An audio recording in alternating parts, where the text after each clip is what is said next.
I visited Napa Valley last summer, chasing a break from the noise of Los Angeles. I had no idea the silence I'd find would haunt me more than any city ever could. One afternoon, a friend invited me to join a small tour of a private wine cellar just off the main vineyards. A lesser-known family-run place tucked behind a line of cypress trees. It didn't appear on most maps. That alone should have been enough of a warning. The cellar was old, older than it looked. You could feel it. The air inside was heavy, soaked with the scent of mold, wet stone, and fermented oak. Dim yellow lights lined the curved brick ceiling, and the walls wept with moisture. Our footsteps echoed softly against the stone floor, dulled as if the space itself swallowed sound. There were only 6 of us, plus the guide, a thin man with paper-dry skin and an almost reverent way of speaking, like we were walking through something sacred, or cursed. He mentioned in passing that the cellar had been sealed for decades. During Prohibition, it was part of an illicit operation. A lot of wine, he said, and a lot of things buried with it. That's when I first heard it. A whisper, low and drawn out, just 2 syllables. Rah! Rah! At first, I thought someone was dragging a box or moving a barrel, but when I turned, everyone else was frozen in place, staring, listening. The whisper came again. Rah! Rah! It didn't seem to come from any one direction.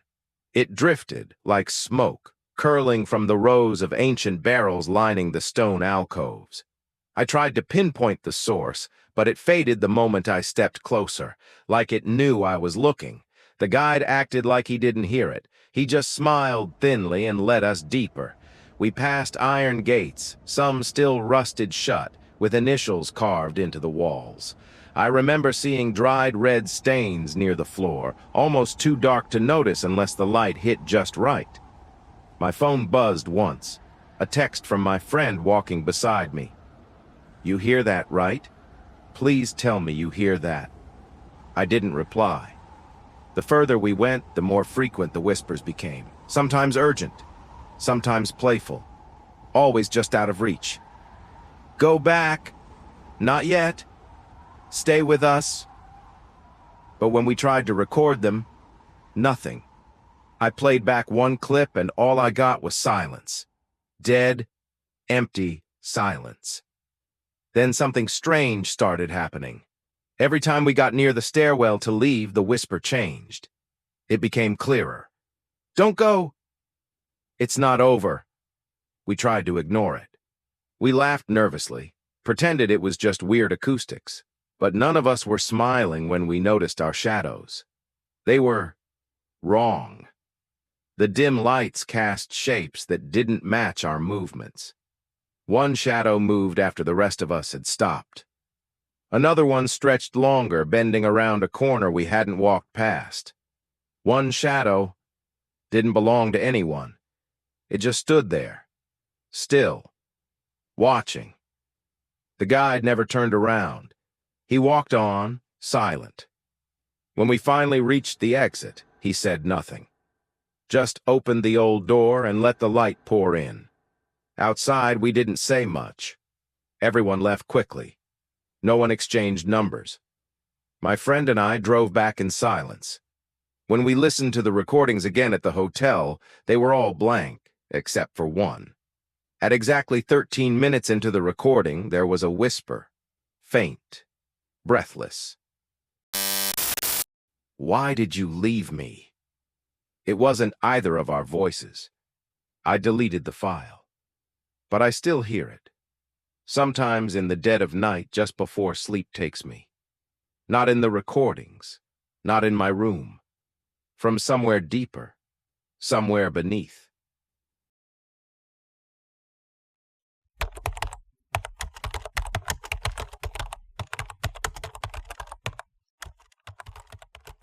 I still don't know what we saw that night. It was the second week of October. My friend Tu and I had taken a few days off and decided to hike deep into Olympic National Park. We'd done this kind of thing before, Packed light, went off trail, no cell reception, just a topographic map and 2 flashlights. It was the way we liked it. Remote, quiet. We pitched our tent late in the afternoon, nestled among towering Douglas firs and ancient moss-covered pines. The forest there is thick, like it breathes with you. The air is damp even when it's not raining, and the silence feels almost intentional, like the trees are listening. By dusk, we had a small fire going, the kind just big enough to cook and keep warm. Two was fiddling with the camp stove. I sat on a log, sipping weak instant coffee, staring into the dark trunks as the daylight drained away. Everything felt normal, until it didn't. Around 11 p.m., I stepped away from the tent to relieve myself, flashlight in hand. That's when I noticed it. Faint at first, but unmistakably out of place. A soft bluish glow drifting between the trees. It wasn't a flashlight. It wasn't a reflection. It was hovering. About 15 feet above the ground, moving slowly, deliberately, like it was searching for something. I froze. For a moment, I thought maybe I'd stared at the fire too long, that my eyes were playing tricks on me. But then, Two whispered from behind, "You see it too, right?" His voice had a tightness to it, controlled panic. We killed our flashlights, just stood there, watching. The glow moved in an arc, weaving between tree trunks. Not bouncing like a drone, not steady like a lantern. It pulsed faintly, like it was alive.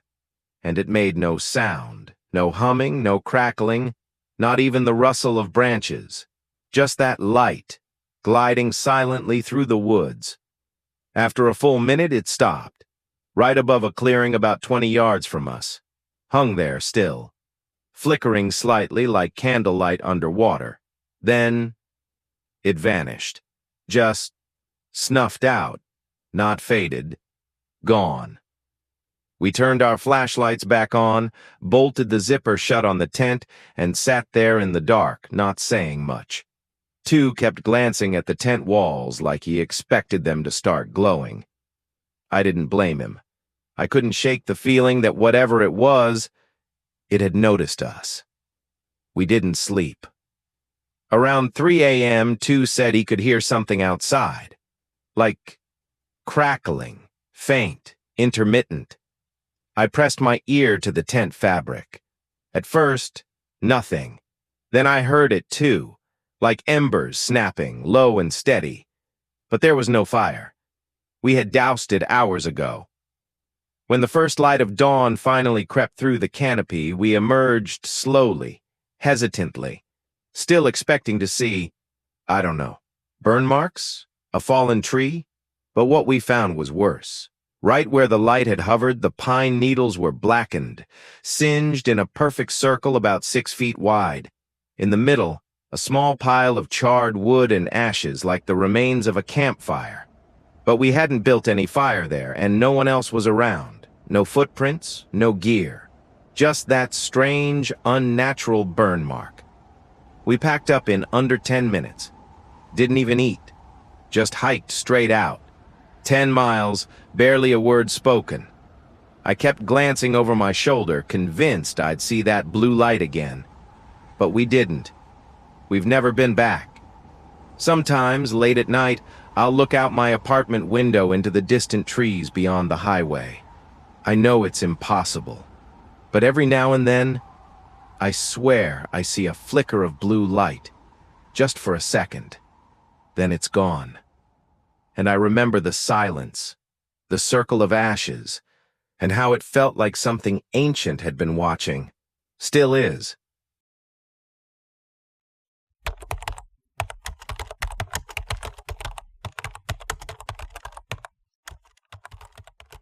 I visited Savannah, Georgia last fall.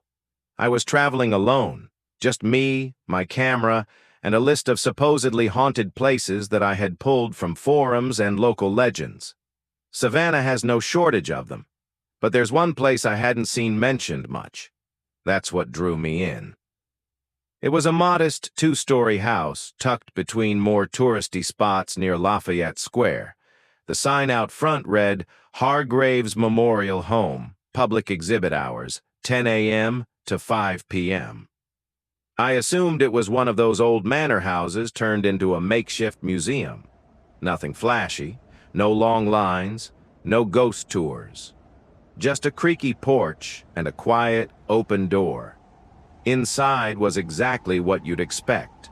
Yellowed wallpaper, dusty wooden floors, and old portraits hung in crooked rows. An older woman greeted me from behind a desk in the parlor and handed me a folded pamphlet without saying much. I don't even remember her smiling. The self-guided tour began in the sitting room, continued through the kitchen, and led upstairs to a hallway that stretched far longer than it should have. The hallway was strange. I noticed it immediately. It was narrow, tunnel-like, and entirely out of place for a house this size. The ceiling seemed to press down a little too low, and the floor creaked under every step like it hadn't seen feet in years. The walls were lined with faded photos, mostly black and white portraits of unknown people with stiff postures and blank expressions. There was no signage, no ropes or displays. Just the hallway. I was alone. At least I thought I was. About a third of the way down, I heard footsteps behind me, heavy, hurried, and close. I turned around. Nothing. The hallway behind me was empty, silent, still, as if even the air held its breath. I waited. Maybe someone had stepped back into a room, I thought. Maybe I was just hearing my own echoes, but the floorboards behind me hadn't creaked. Mine had. These hadn't. I kept walking. 10 steps later, I heard them again. Closer, faster, like someone was sprinting toward me. But when I spun around, again, nothing. This time I noticed something else. The lights above, those dim old bulbs lining the hallway, had started to flicker, one by one, from the beginning of the hall where I'd entered. It was like something was following, not just in sound, but in presence. The flickering stopped about 10 feet behind me. That's when I felt it.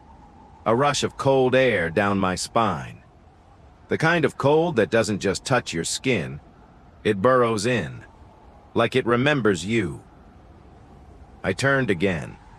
Slowly. Still nothing. Just portraits. Except now, one of the pictures had fallen to the floor. It hadn't made a sound.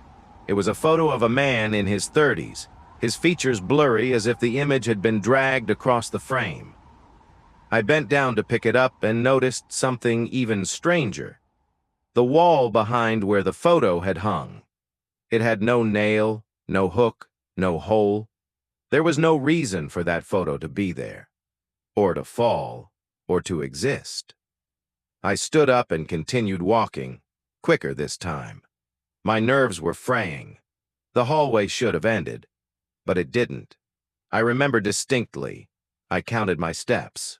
30, 40, 50. The hallway seemed to grow longer the more I walked, like it was stretching with me. I tried opening a side door, locked another, also locked. The air smelled old, but not like dust.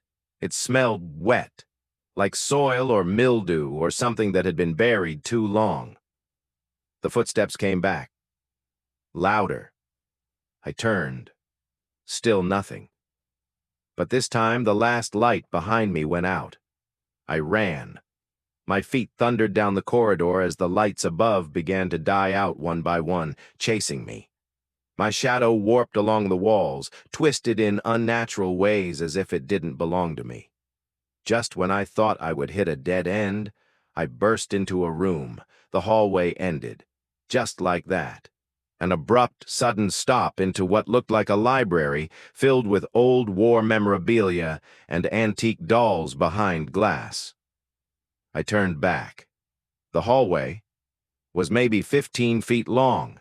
All the lights were on. No portraits, no flickering bulbs, no impossible distance. I backed away and left the house in a daze.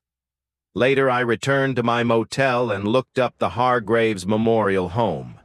It had almost no online presence, just a brief mention in an archived article dated 1983, which mentioned it was shut down after multiple visitor complaints of claustrophobic illusions and panic attacks in the East Wing hallway.